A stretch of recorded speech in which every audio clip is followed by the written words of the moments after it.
All right, let's ditch those spreadsheets and swap them for some, well, stunning Italian scenery, shall we? Diving deep into your travel plans today. And gotta say, Hmm. you've got an eye for adventure. Iconic spots, hidden gems, you've got it all.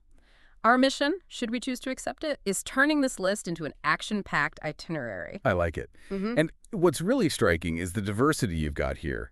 Ancient Rome, sunny Amalfi Coast. You're going to get the whole Italian experience, from history to art to just the vibe. Totally. Starting in Rome, right. I mean, you can practically trip over ancient history there while sipping your cappuccino. Gladiators, emperors, the whole 9 yards. And speaking of gladiators, the Colosseum's on your list, naturally. Can you imagine? Thousands of people roaring as gladiators go at it. It's more than just a spectacle, though. Think about it. The Colosseum was Rome flexing its muscles, showing off power, keeping the public happy. It's interesting how they used entertainment for, well, political influence, right? Kind of like we see today, even with media and sports. Like the OG bread and circuses, but supersized. But then, tucked away from all that grandeur, you've got the Aventine keyhole. Heard whispers about this one. What's the deal? Ah, the keyhole. It's one of those hidden gems that gives you a whole new perspective.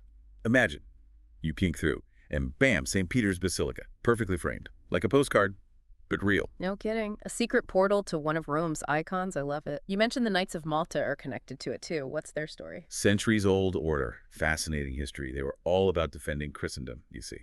Their presence at the keyhole, it adds a layer of, well, intrigue to an already cool spot. From gladiators to secret keyholes, Rome keeps you on your toes.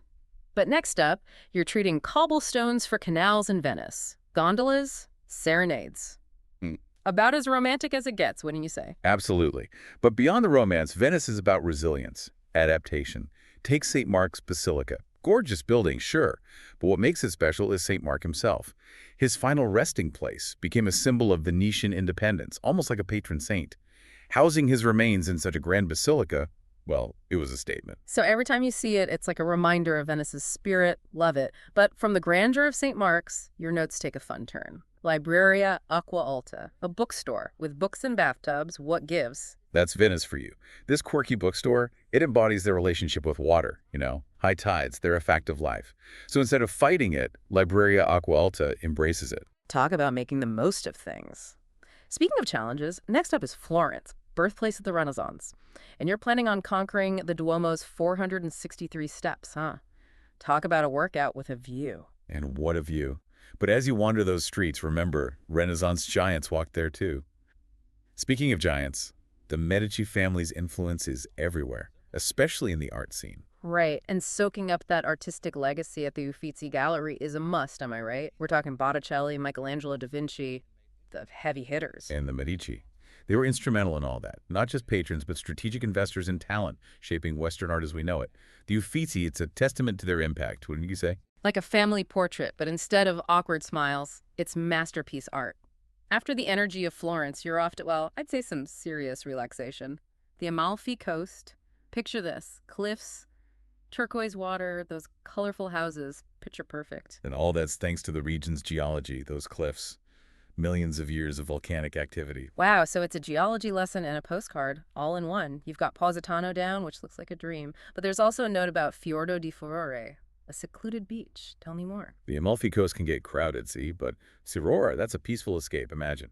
Tiny beach, nestled between cliffs, the water. All shades of blue. A perfect hidden gem. Sounds magical.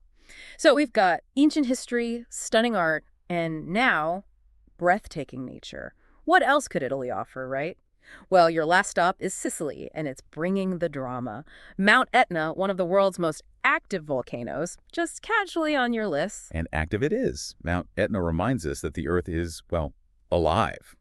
That constant geological activity, it's shaped Sicily's landscape, its culture. Talk about an explosive welcome. But volcanoes aren't the only ancient wonders on your agenda. The Valley of the Temples is next, promising a trip back in time. What can we expect amongst those ruins? It's more than just ruins, the Valley of the Temples. It's like stepping back into ancient Greece at its peak. These towering temples, those columns, a testament to a whole civilization. They're up there with the ones in Athens in terms of, well, grandeur and how well preserved they are. Wow, so we're talking seriously impressive stuff here. What kind of stories did these temples tell then? They tell stories of, well, ancient rituals, gods and goddesses. A civilization connected to nature. It shows how much the Greeks influenced Sicily even before the Romans came along.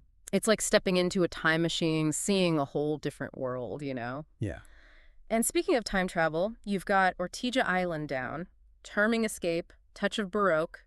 Sounds right up my alley. Sensory overload in a good way, imagine. Cobblestone streets, that smell of citrus in the air, Hmm. surrounded by this beautiful Baroque architecture. And then you stumble on a market just overflowing with food. Okay, now we're talking. What kind of culinary adventure should I be on the lookout for there? Can't go to Ortigia without trying granita. Think sorbet, but with this, like, delightful texture. And the flavors, oh man, everything from lemon, watermelon, almond, pistachio. Perfect for a warm day. You're making me hungry, mentally planning my Granita tour already.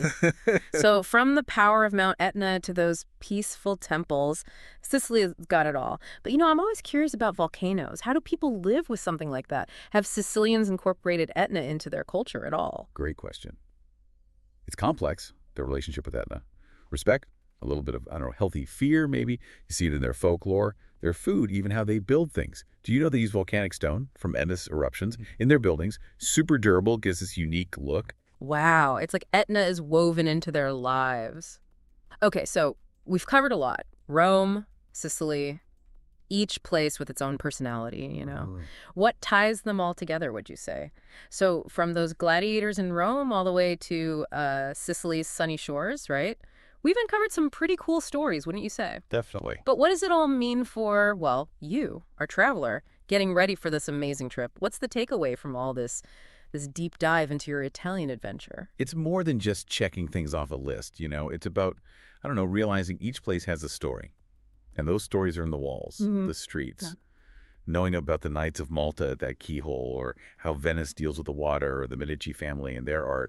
It adds something, It's not just facts. It's like depth. Totally. It's like instead of watching a movie, you're in the movie. You're part of it all. Exactly.